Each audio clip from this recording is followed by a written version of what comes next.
El nivel moral e intelectual en la política y en el clero religioso ha sufrido un grave deterioro y desprestigio a medida que crece el acceso a información y el nivel cultural de creyentes y ciudadanos. Cuando se han mezclado la política y la economía con la religión, con fines ideológicos, los resultados han sido un desastre. A pesar de esto, todavía hoy hay gente que pretende retorcer las enseñanzas de Jesús para llevar agua a su molino. Para hablar sobre la interpretación más acertada de lo que Jesús quería para la política y la economía del mundo, tengo el privilegio de presentarles a Larry Reed, economista con maestría en historia y 2 doctorados honoris causa de 2 prestigiosas universidades en Michigan. El doctor Reed es presidente emérito y miembro superior de la familia Humphreys en la Fundación para la Educación Económica. Es autor de varios libros, entre ellos el que lleva el título con la pregunta ¿Fue Jesús socialista? Y escribe para el Wall Street Journal, el USA Today y otros importantes medios en Estados Unidos. Dr. Reed, bienvenido a Razón de Estado. Gorbachev dijo que Jesús fue el primer socialista porque fue el primero en buscar una mejor vida para la humanidad. ¿Por qué muchos creyentes y no creyentes todavía hoy sostienen esa equivocada opinión? Esa es realmente una declaración ridícula del señor Gorbachev, porque ¿quién no desea un mejor futuro para la humanidad? Prácticamente todo el mundo quiere eso. Si querer un mejor futuro para la humanidad es lo único que se necesita para ser un socialista, entonces todo el mundo es socialista. Pero claro, eso no puede ser cierto porque el socialismo no es bueno para la humanidad y es mucho más que simplemente querer cosas buenas, hay mucho más que eso. Jesús criticó a los poderosos de su época. Las autoridades religiosas eran los fariseos, a quienes acusó de poner cargas insoportables sobre el pueblo, y a los políticos los acusó de aprovecharse de su poder sobre los demás. Aquellos poderosos mataron a Jesús, lo cual hace creer a algunos que Jesús fue un revolucionario. Dr. Reed, ¿fue Jesús un revolucionario socialista en su época? Bueno, Jesús lidió con asuntos espirituales, aunque Él nos dejó pensamientos e ideas sobre cómo debemos vivir nuestra vida terrenal. Pero debemos tomar nota del hecho que él nunca abogó por la concentración de poder en las manos de los humanos, nunca habló de la obligación de redistribuir la riqueza, nunca pidió la planificación de la economía por el gobierno central, nunca pidió la propiedad estatal de los medios de producción, por lo que de ninguna manera era un socialista. Él estaba más interesado no en la economía, sino en tu alma y tu personalidad. Dr. Reed, continuando con nuestra conversación, el socialismo presume de ser bondadoso y solidario con los más necesitados. Sin embargo, los pobres y oprimidos del mundo viven bajo regímenes socialistas y autoritarios. ¿Por qué muchos creen que el socialismo es la mejor opción para los pobres? Bueno, el socialismo usualmente se vende a sí mismo de forma astuta. Habla de cómo se debe ayudar a los pobres, de hacer cosas buenas para las personas que más lo necesitan, y muchas personas son engañadas con eso, pero debemos ir más allá de la retórica y ver en la práctica y en los resultados y la historia real del socialismo. No es simplemente habladuría, es el uso de poder político concentrado para la redistribución obligatoria de la riqueza y otras cosas que no deben ser obligatorias, sino que deben ser voluntarias. Y eso hace una gran diferencia en el progreso de la humanidad. Es famosa la frase de Jesús en Mateo 22, del 15 al 22, y en Marcos 12, del 13 al 17, dadle al César lo que es del César y a Dios lo que es de Dios. Algunos interpretan que Jesús promovía altos tributos y apelaba por la redistribución de la riqueza. Cuéntenos por qué es tan equivocada la interpretación de este pasaje. Bueno, la respuesta de Jesús a los fariseos que lo cuestionaban, intentando acorralarlo defendiendo la evasión fiscal para luego reportarlo a los romanos, el hecho es que él no dice en ese pasaje cuánto le pertenece al César. Él solo dice que si le pertenece, dénselo a él. Tal vez nada le pertenece al César. En otras palabras, Jesús dejó ese asunto a nosotros. Eso es un asunto humano, político y económico. Jesús básicamente está apoyando la propiedad privada aquí, diciendo que si pertenece al César y él lo desea, dénselo a él. Pero tal vez eso no significa nada, depende de usted y de mí decidirlo. Hay versículos de la Biblia que algunos manipuladores usan para rechazar la riqueza. Por ejemplo, el pasaje de Mateo 19:24 que dice: es más fácil que un camello entre por el ojo de una aguja que un rico entre en el reino de los cielos. También en Juan 2:16, cuando Jesús expulsa a los mercaderes del templo y les dice: quiten esto de aquí, no hagan de la casa de mi padre una casa de comercio. ¿Pretendía Jesús rechazar los negocios, el lucro y la riqueza? No, en lo absoluto. En el caso de sacar a los mercaderes del templo, ten en cuenta que él nunca sacó mercaderes de un banco o de un mercado. Él los echó de un lugar sagrado, la casa de Dios, porque esa no era una actividad apropiada para este lugar en particular. Él nunca estuvo en contra de la riqueza, pero sí se dio cuenta que una gran riqueza viene con grandes tentaciones, por cierto, igual que el poder. Por lo que Jesús, en el primer asunto que mencionaste, básicamente dijo: mantén tus prioridades bajo control, no dejes que la riqueza te maneje. Tú manejas tu riqueza, pero hay varios pasajes donde queda claro que Él está a favor de las personas que pacíficamente y comercialmente aumentan la riqueza de la sociedad. En Génesis 3, 17, 19, Dios le dice a Adán: maldita será la tierra por tu culpa. Con trabajo penoso comerás de ella todos los días de tu vida. Con el sudor de tu frente comerás tu alimento. Esta cita se usa para argumentar que el trabajo es un castigo y por eso malo. Doctor Reed, ¿dice la Biblia que trabajar es un castigo? No, en lo absoluto. De hecho, si pensamos que el trabajo es un castigo o es malo, piensa por un instante lo que la ausencia de trabajo produce. Si nadie trabaja, si nadie hace inversiones, crea trabajo y demás, no tendríamos un buen nivel de vida. Jesús creía en el trabajo honesto y recibir un salario digno y que ambos lados estén de acuerdo con el trato. Pero él no estaba en contra del trabajo, todo lo contrario. Él mismo era un trabajador, era un carpintero.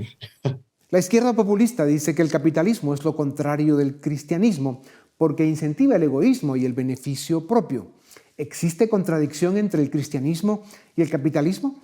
¿Cuáles son las virtudes y los fundamentos morales del capitalismo?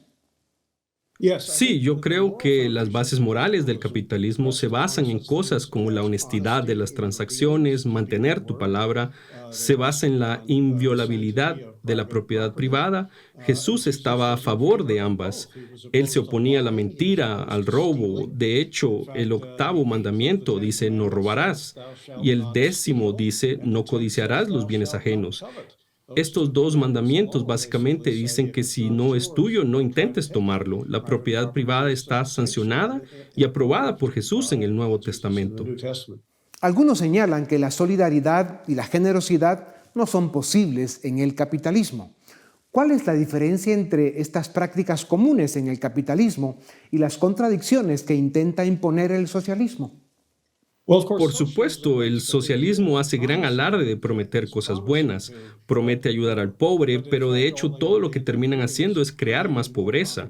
El capitalismo es el único sistema que realmente crea riqueza, que es lo primero que necesitas para solucionar la pobreza. El socialismo y los socialistas no tienen una teoría para crear riqueza. Ellos piensan que aparece milagrosamente como una fruta de un árbol. Lo único que tienes que hacer es tomarla y dársela a tus amigos. Pero el capitalismo dice no, la riqueza es algo que no pasará automáticamente. Tenemos que hacer algunas cosas como el trabajo, invertir y crear. Y los emprendedores tenemos que ser capitalistas si queremos ir de la pobreza a la riqueza. La Biblia registra que imperios y reyes fueron crueles con el pueblo. El Redentor y muchos profetas denunciaron la opresión que recibía el pueblo hebreo. Hay una tradición en la Biblia de denunciar los abusos del poder. ¿Por qué esta tradición se perdió? ¿Por qué hoy, por ejemplo, vemos al Papa Francisco callado e indiferente ante los abusos, la corrupción y los crímenes de poderosos que violan libertades, destruyen economías, invaden naciones soberanas y asesinan adversarios con impunidad? Los seres humanos, por supuesto, como nos dice la Biblia, son criaturas caídas. Vivimos en un mundo caído. Todos tenemos las semillas de comportamientos terribles dentro de nosotros y debemos tener el coraje y la integridad y la personalidad para elevarnos por encima de esos defectos en nuestra naturaleza defectuosa. Muchas personas no hacen eso y no pueden entender la diferencia entre robar y tener buenas intenciones. Está bien arrebatar, está bien robar si es por una buena causa, pero ese es un camino peligroso. Cuando tomas ese camino, comenzarás a apoyar todo tipo de violaciones a los derechos de las personas y su dignidad y su propiedad privada. El Papa Francisco es acusado de ser un populista de izquierda. Es muy cercano a gobiernos populistas de América Latina y el mundo. ¿Por qué el cristianismo deja que esto suceda? ¿Por qué no somos más vocales en criticar y pedir a la Iglesia que deje de participar en política? Además, con este nivel de carga ideológica.